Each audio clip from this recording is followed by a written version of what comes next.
कोटि नमन।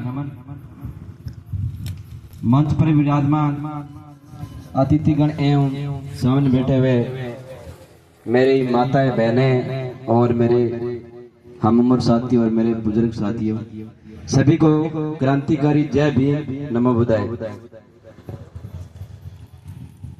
साथियों, आज बड़ा ही अच्छा लग रहा है आप लोगों के बीच में आकर, क्योंकि साथियों बाबा साहब का जो मिशन है वो गांव गांव, ढाणी ढाणी, डगर डगर पहुंच चुका है।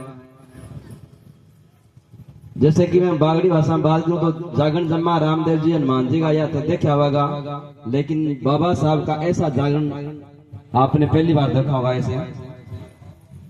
क्योंकि यहाँ जो बात की जाती है, सारी की सारी बातें की जाएगी, वो शिक्षा की बात की जाती है।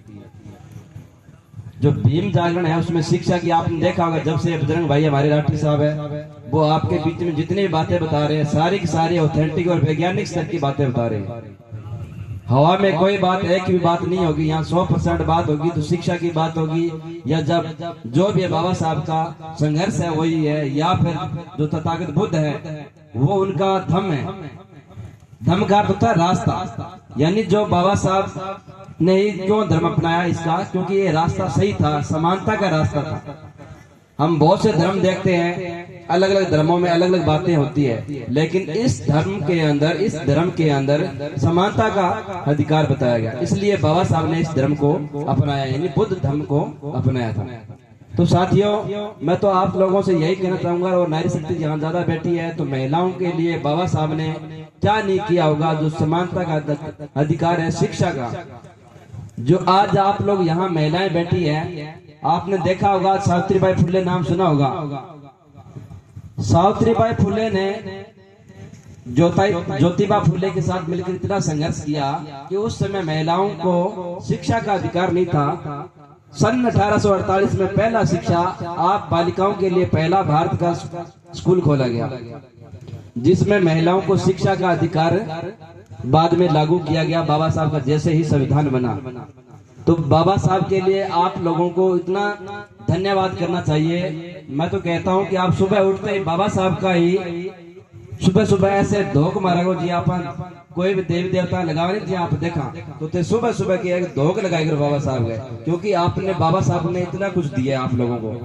क्योंकि महिलाओं को पढ़ने का अधिकार नहीं था, बहुत दूर की बात है, घर से निकलना तो दूर की बात है। यानी बहुत सी ऐसी ऐसी व्यवस्थाएं थी उस समय की, मनुवादी व्यवस्थाएं कह सकते हो उस लोगों को आप, क्योंकि हमें इतना पढ़ने का अधिकार नहीं था, तो हमें पता भी नहीं था कि पढ़ाई लिखाई होती क्या है। जैसे जैसे बाबा साहब ने 47 में भारत आजाद हुआ और संविधान लागू हुआ, बाद में हमें पता चला कि वास्तविकता का क्या है, वास्तविक बातें क्या है। तो धीरे धीरे महिलाओं को अधिकार मिला, और ये आज महिलाएं, हम सब लोग एक साथ बैठे हैं, समानता का अधिकार है। इधर महिलाएं बैठे, इधर पुरुष बैठे, ये सारी की सारी बाबा साहब की देन है। तो साथियों, जो भी यहाँ बैठे हुए आए हुए सभी साथी, यही मैं तो यही कहना चाहूंगा कि आपने घर में जितनी भी बहन बेटियां हैं, सबने अच्छा पढ़ाओ लिखाओ, अच्छा खाओ, अच्छा पियो, बराबर अच्छा कपड़ा पहनो। समानता का अधिकार बाबा साहब ने दे रहा है, अच्छा पालन करो। क्योंकि जितनी भी बातें हैं सारी की सारी संविधान से हमें मिलती है, इसलिए हर घर में बाबा साहब का एक दिया हुआ जो संविधान है उसकी छोटी प्रति ले आओ, या छोटी छोटी बुकें आती है 10 रुपए, 20 रुपए, 30 रुपए, उसको थोड़ा जीवनी पढ़ो बाबा साहब की। हमारे पास तो बहुत सुख सुविधाएं हैं, लेकिन बाबा साहब के उस समय कोई सुख सुविधा भी नहीं थी, फिर भी बाबा साहब ने इतना बड़ा संविधान लिख दिया। आज जो हम बात करते हैं स्कूल की, स्कूल जाते हैं तो हमें सब व्यवस्था दी जाती है, यानी प्राइवेट स्कूल की जगह प्राइवेट स्कूल है, सरकारी स्कूल की जगह सरकारी स्कूल है, ठीक है। लेकिन उस समय बाबा साहब के आपने जीवनी पढ़ोगे तो बाबा साहब को स्कूल से बाहर बिठा के पढ़ाया जाता था उस मानव को।